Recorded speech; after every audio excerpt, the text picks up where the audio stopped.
Subscribe now and press the bell icon. Never miss an update. बच्चों नमस्कार, कैसे हो आप। आज हम लेसन 3 की प्रश्नावली 3.2 करने से पूर्व इस प्रश्नावली से संबंधित बेसिक कॉन्सेप्ट को क्लियर कर लेते हैं ताकि प्रश्नावली करने में हमें कोई प्रॉब्लम ना हो। प्यारे बच्चों, इस प्रश्नावली में हम रेखिक समीकरण युग्म का ग्राफिक विधि से हल करना सीखेंगे। पिछली प्रश्नावलियों में हमने देखा था कि एक रेखीय समीकरण युग्म को केवल ग्राफीय रूप में 2 रेखाओं में व्यक्त किया जा सकता है। हमने इस तरह से इन्हें 2 रेखाओं में व्यक्त करते पिछली प्रश्नावलियों में सीखा था। हमने यह भी देखा था कि 2 रेखाएं या तो किसी एक बिंदु पर प्रतिच्छेद हो सकती है, जैसे यहाँ पर यह ग्राफ में 2 रेखाएं P बिंदु पर प्रतिच्छेद हो रही है, या फिर यह रेखाएं समानांतर हो सकती है, जैसे रेल की 2 पटरियां होती है उस तरह से ये आपस में समानांतर हो सकती है, या फिर यह समपातीय हो सकती है। समपाती का अर्थ है कि दोनों रेखाएं एक ही पथ पर होगी और दोनों एक दूसरे के ऊपर होगी। तो इस तरह से हमने पिछली प्रश्नावलियों में ग्राफिक्स रूप में हमने ग्राफ में यह 3 हमने ग्राफ देखे थे, जिसमें हमने देखा था कि कोई लाइन प्रतिच्छेदी हो सकती है, समानांतर हो सकती है या समपातीय होती है। इसे और डिटेल में समझने के लिए आइए बच्चों हम एक सारणी का उपयोग करते हैं और इस सारणी के द्वारा हम इसे और डिटेल से समझने की कोशिश करते हैं।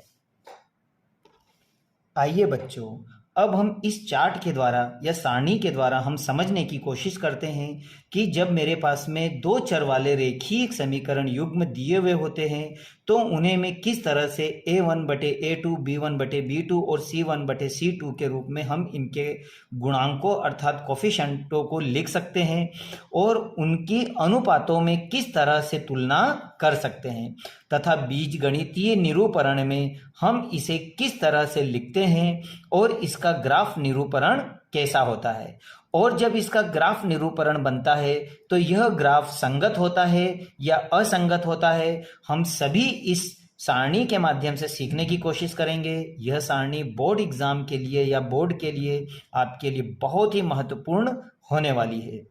तो आइए हम सबसे पहले देखते हैं रेखीय समीकरण युग्म। तो रेखीय समीकरण युग्म में a1 a2 b1 b2 और c1 c2 आप निकालना पहले सीख चुके थे। अगर हम भूल गए हो तो हम फिर से इसको रिवाइज कर लेते हैं। a1 का मतलब होता है x का कोफिशिएंट, a2 का मतलब होता है आपका x कोफिशिएंट, b1 का मतलब होता है y का कोफिशिएंट और c का मतलब होता है आपका अचर पद। अब 1 और 2 का मतलब है, 1 से मतलब है ऊपर वाली हमारी रेखीय युग्म है और a2 का मतलब है हमारा नीचे वाली रेखीय समीकरण से है। तो यहां मैं मान लिखता हूं a1 का मतलब होता है x का कोफिशिएंट, तो x का कोफिशिएंट आपका 1 है तो आप यहां पे 1 लिख लीजिए अपॉन में। उसी तरह से a2 का आपके पास 3 है तो यहां 3 लिख लीजिए। b1 का आपका पास में -2 है, -2, और b2 का आपके पास 4 है। लेकिन यहां देखने की बात है कि ये दोनों कैंसिल हो रही है तो इन्हें कैंसिल करके लिखे तो 1/2, तो इसका मान आएगा 1/2। उसी तरह से c1 का मान 0 है और c2 का मान आपके पास 20 है, तो इन दोनों को काटोगे तो 0 आएगा। तो अब यहाँ पर हमारे पास a1 a2 और b1 b2 के मान आ चुके हैं। अब अनुपातों के निरूपण जब मैं इसका करता हूं तो मैं देखता हूं कि a1 a2 और b1 b2, a1 a2 का मान 1/3 है और b1 b2 का मान -1/2 है, जो बराबर नहीं है।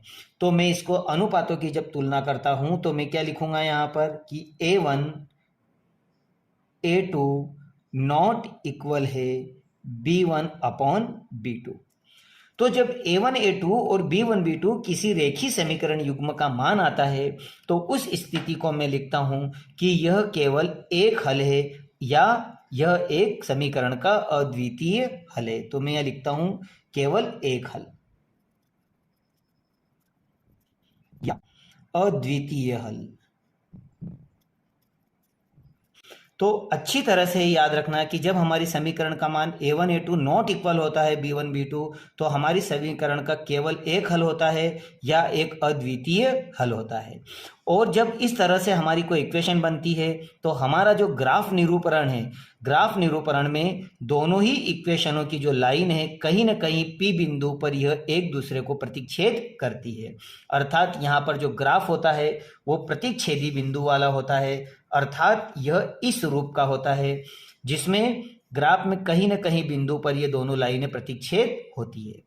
अब हमें देखना है कि ये जब ग्राफ बना है तो ये संगत है या असंगत है। तो हम जब ये दोनों लाइनें एक दूसरे को स्पर्श कर दे या एक दूसरे को टच कर दे या क्रॉस कर दे, तो इस स्थिति में दोनों लाइनें संगत हो जाती है। अर्थात मैं कह सकता हूं कि जो मेरा ग्राफी निरूपण है वो संगत है। तो यह हमारा संगत होगा। अब उसी तरह से हम सेकंड मान देखते हैं। सेकंड मान में मेरे पास में आ रहा है a1 का मान मेरे पास क्या होगा 1 अपॉन a2 का मान 2 है मेरे पास, तो ये हो जाएगा 1 अपॉन 2। उसी तरह से b1 का मान मेरे पास 2 है और अपॉन में 4 है, लेकिन ये दोनों कैंसल हो रही है इसलिए 1 अपॉन 2 है। अब मैं यहाँ देखता हूं कि a1 a2 और b1 b2 के मान बराबर बराबर है, तो अब मैं जाता हूं c1 और c2 के पास, तो ये -4 और -12, लेकिन ये दोनों भी कट रहे हैं तो माइनस माइनस कट जाएगा और 4 4 4 दूनी 8 और 4 3 12, तो यहां पर आ जाएगा हमारा 1/3। अब मैं देख रहा हूं कि यहाँ a1 a2 इक्वल है b1 b2 लेकिन नॉट इक्वल है c1 c2। तो अनुपातों की तुलना में कैसे करूंगा कि a1 a2 इक्वल है b1 b2 लेकिन नॉट इक्वल है c1 और c2। तो जब a1 a2 इक्वल होता है b1 b2 और नॉट इक्वल होता है c1 c2, तो इस तरह की रेखाओं का कोई हल नहीं होता है। तो आप लिख सकते हो कि इसका कोई हल नहीं है, कोई हल नहीं है। और अगर इसका कोई हल नहीं है तो यह लाइनें हमारी कैसी होगी यहाँ पर, तो हम बोल सकते हैं कि ये लाइनें समानांतर है। देखा आपने देख रहे होंगे कि ये दोनों लाइनें कैसी है, समानांतर। तो हम बोल सकते हैं कि ये लाइनें हैं समानांतर। तो ये लाइनें कैसी होगी, समानांतर। और यहां पर कैसी होगी, प्रतिच्छेदी। तो आप लिख सकते हो यहां पे भी कि ये प्रतिच्छेदी रेखा है। यह आपकी एग्जामों के लिए बहुत इंपॉर्टेंट है, इसलिए इसे याद रख लेना। तो जब ये रेल की पटरियों की तरह होती है तो ये समानांतर है, और समानांतर का ग्राफ हमने अभी थोड़ी देर पहले देखा था।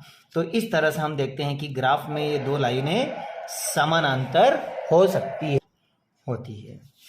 तो अब अगला देखें हम, लास्ट वाला। तो इस तरह में देखो ये दोनों लाइनें क्या कहीं पर भी टच हो रही है? अगर ये टच नहीं हो रही है तो इसे हम कहते हैं कि ये असंगत है, ये दोनों आपस में संगत नहीं है। ठीक उसी तरह से थर्ड वाला देखें मान हमारा, ए का मान हमारा क्या होगा, a1 का मान 2 है और a2 का मान 4 है, ये दोनों कैंसिल हो रहे हैं तो 1/2 हो जाएगा। उसी तरह से b1 का मान 3 है, b2 का मान 6 है, ये दोनों कटेंगे तो 1/2 हो जाएगा। इसी तरह से c1 का मान मेरे पास -9 है और -18 है, दोनों कटेंगे तो 9 1 9 और 9 दूनी 18 और माइनस माइनस प्लस।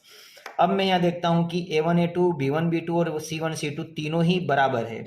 तो यहाँ पर अनुपातों की तुलना में मैं लिखता हूँ कि a1 a2 बराबर है b1 b2 बराबर है c1 और c2।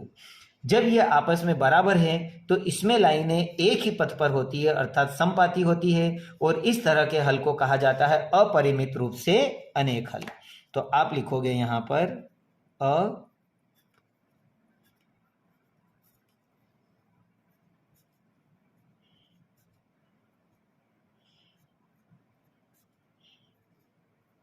अनेक हल, अपरिमित रूप से अनेक हल।